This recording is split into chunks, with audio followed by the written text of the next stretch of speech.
독일의 기술력으로 만드는 중국의 자전거 브랜드? 입문자에게 추천하는 가성비 짱 브랜드? 도대체 누구냐 넌?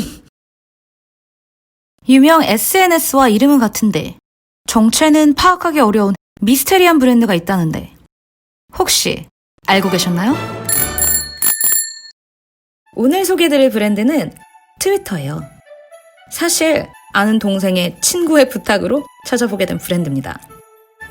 집에만 있기 답답했는지 어느 날 자전거를 타겠다고 여기저기 찾아보더니 대뜸 동생에게 트위터에 대해 물어봤다고 하더라고요. 야, 여기가 가성비가 최고라는데 진짜야? 그래서 동생보다 조금 먼저 자전거에 입문한 제가 샘솟는 알려주마 정신으로 친히 알아봐 주기로 한 거죠. 보고 있죠, 친구분? 그래서 오늘 영상은 지금까지와는 살짝 다르게 가성비에 초점을 맞춰보았는데요. 단순히 가격이 저렴한 것이 아니라 실제 가격 대비 스펙과 만족도가 높은지 진짜로 가성비가 좋은 브랜드라고 할 수 있는 건지 비교해보려고 합니다. 아, 그래도 그 전에 트위터가 어떤 브랜드인지는 알아보고 가야겠죠? 트위터의 시작은 부품 회사였습니다. 2002년 중국에서 레트로스펙이라는 이름으로 자전거 부품을 팔기 시작했는데요. 초기에는 페달과 부싱 등 작은 부품을 생산하다가 나중엔 자체 구동계까지 생산했다고 해요. 그러다 OEM 생산 시스템을 갖추게 되고 다양한 브랜드의 부품과 프레임을 주문 생산하기도 했다는데 제 생각엔 흔히 알리익스프레스나 이베이에서 볼 수 있는 자체 카본 프레임 판매 업체였던 것 같아요. 그리고 2008년 드디어 오늘의 주인공인 독일과 중국, 브라질 합작 브랜드 트위터가 런칭이 되는데 바로 이 부분에서 논란이 생기죠. 트위터의 생산 공장이나 본사의 주소지는 모두 중국의 광동성으로 표기되어 있습니다. 게다가 독일과 연관된 자료라고는 2013년에 취득한 독일 내 상표권 정도가 전부고요.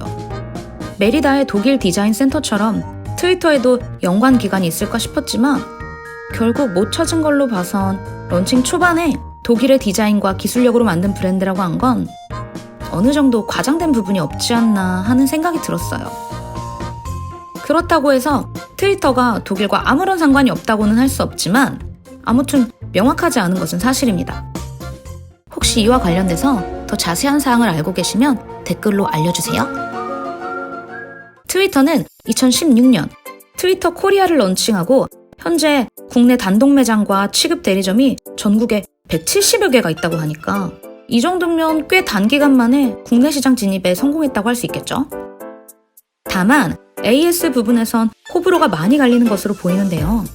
초기 조립 불량이나 애프터 서비스가 별로라는 말이 있는가 하면 사이트 게시판이나 각종 포털의 동호회 리뷰에서는 만족스럽다는 글도 제법 있는 편이에요. 물론 AS는 국내외 메이저 브랜드들도 호불호가 갈리는 부분이기 때문에 이렇다 평가하기는 애매하지만 트위터는 브랜드의 규모 대비 작은 문제에 대한 AS 대처가 나쁘지 않다고 해요. 트위터는 2018년 독일, 중국, 브라질, 인도, 한국의 공동 지분 투자로 중국 심천에 카본 및 도장 공장을 설립하였고 2019년에는 레트로스펙 RS 12단, 24단, 36단 구동계를 출시했습니다. 트위터에는 MTB, 로드, 여성용, 아동용, 이바이크 등 각 카테고리별로 제품이 있으며 MTB와 로드의 경우 제법 많은 구성으로 생산되고 있어요. 보는 각도에 따라 7가지 색상으로 변하는 프레임과 독일 정전 기술로 7번 도장한 예술 프레임을 강조하고 있다는데 실제로 도로에서 보면 컬러가 꽤 화려하긴 하더라고요.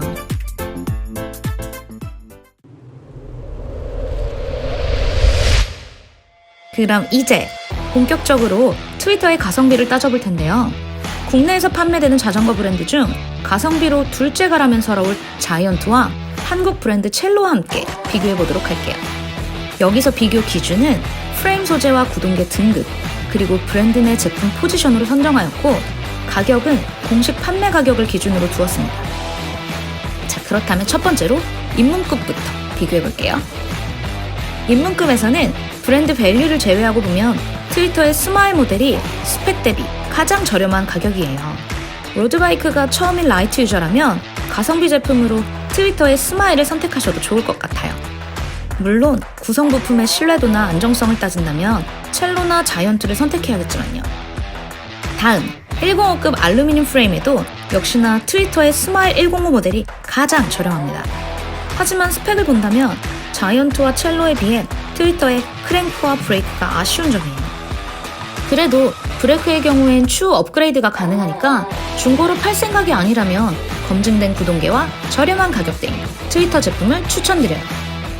105급 카본 프레임에서도 마찬가지로 트위터의 스텔스 모델이 가장 저렴하지만 스펙이 아쉬워요.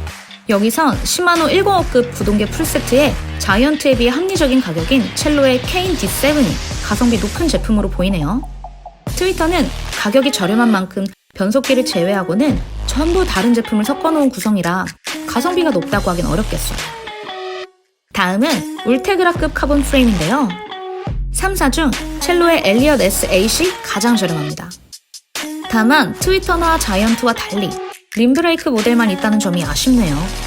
스펙과 가격을 모두 따진다면 브랜드 밸류와 신뢰성을 고려했을 때 자이언트의 프로펠 어드밴스 프로 1 모델을 가성비 좋은 제품으로 추천드릴게요. 마지막 전동식 카본 프레임은 아쉽게도 첼로 엘리엇만 2019년도 모델이에요. 2020년 이후 전동식 모델이 없기 때문에 아쉽지만 작년 제품으로 비교해볼게요. 가격은 셋 중에 첼로가 가장 저렴하지만 림브레이크의 작년도 모델이라 가성비로 추천드리긴 어려울 것 같아요. 대신 트위터와 가격차가 크지 않고 파워미터까지 장착된 자이언트의 프로펠 어드밴스 프로 0 모델을 가성비 제품으로 추천할게요.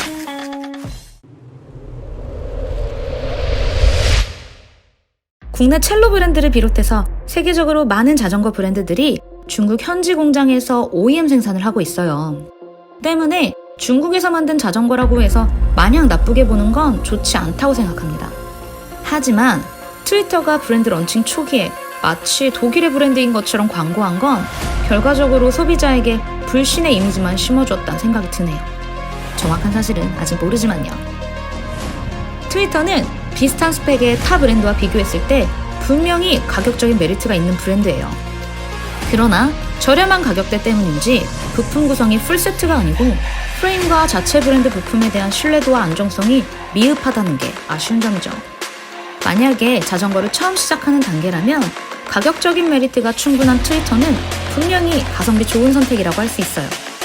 하지만 자전거의 재미를 조금은 알고 앞으로도 꾸준히 오래 탈 계획이라면 첼로나 자이언트를 선택하는 것이 가성비를 따졌을 때도 좋은 선택이 아닐까 싶어요.